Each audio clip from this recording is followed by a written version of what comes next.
जय माता दी मेरे प्यारे भक्तों। हरियाली तीज के इस पावन अवसर पर भगवान शिव और माता पार्वती की कृपा आप सब पर बनी रहे।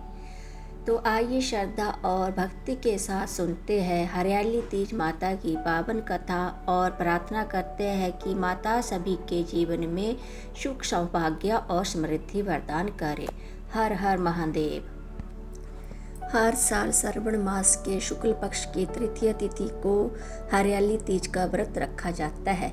इस साल हरियाली तीज माता का व्रत 15 अगस्त शनिवार को रखा जाएगा। पुराणों में हरियाली तीज की ये कथा काफ़ी प्रचलित है। कहा जाता है कि स्वयं भगवान शिव ने माता पार्वती को उनके पूर्व जन्म के बारे में याद दिलाने के लिए यह कथा सुनाई थी। शिव जी कहते हैं, हे पार्वती, बहुत समय पहले की बात है जब तुमने हिमालय पर मुझे वर के रूप में पाने के लिए कठोर तप किया था। इस दौरान तुमने अन्न जल त्याग कर सूखे पत्ते चबाकर दिन बिताए थे। मुझे वर के रूप में पाने के लिए तुमने किसी भी मौसम की कोई परवाह नहीं की और तुमने निरंतर तप किया। तुम्हारी इस स्थिति को देखकर तुम्हारे पिता बहुत दुखी थे। ऐसी स्थिति में नारद जी तुम्हारे घर पधारे। जब तुम्हारे पिता ने नारद जी से उनके आगमन का कारण पूछा तो नारद जी बोले, हे गिरिराज, मैं भगवान विष्णु के भेजने पर यहाँ आया हूँ।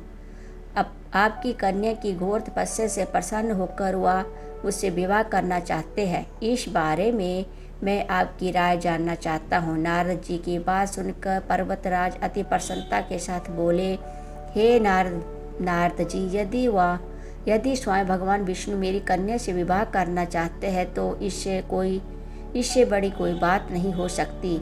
मैं इस विवाह के लिए तैयार हूँ। इसके बाद तुम्हारे पिता की स्वीकृति पाकर नारद जी विष्णु जी के पास गए।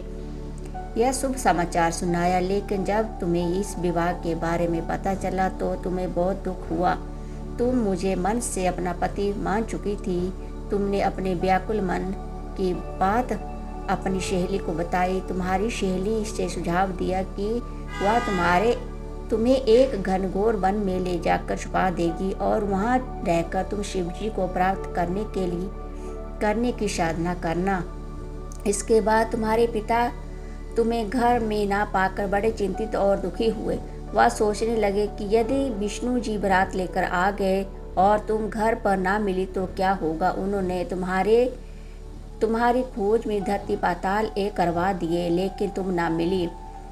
तुम मन में एक गुफा के भीतर मेरी आराधना में लीन थी। भद्रपद तृतीय शुक्ल को तुमने रेत से एक शिवलिंग का निर्माण कर मेरी आराधना की, जिससे प्रसन्न होकर मैंने तुम्हारी मनोकामना पूर्ण की। इसके बाद तुमने अपने पिता से कहा कि पिताजी, मैंने अपने जीवन का लंबा समय भगवान शिव की तपस्या में बिताया है और भगवान शिव ने मेरी तपस्या से प्रसन्न होकर मुझे स्वीकार भी कर लिया है। अब मैं आपके साथ एक ही शर्त पर चलूँगी कि आप मेरा विवाह भगवान शिव के साथ करेंगे। पर्वतराज ने तुम्हारी इच्छा स्वीकार कर ली और तुम्हें घर वापस ले गए। कुछ समय बाद उन्होंने पूरे विधि विधान से हमारा विवाह किया। भगवान शिव ने इसके बाद कहा कि हे पार्वती, तृतीया को तुमने मेरी आराधना करके जो व्रत किया था उसी के परिणाम स्वरूप हम दोनों का विवाह संभव हो सका। इस व्रत का महत्व यह है कि मैं इस व्रत को पूर्ण निष्ठा से करने वाली प्रत्येक स्त्री को मनोवांछित फल देता हूँ। भगवान शिव ने पार्वती जी से कहा कि इस व्रत को जो भी स्त्री पूर्ण श्रद्धा से करेगी उसे तुम्हारी तरह अचल सुहाग प्राप्त होगा।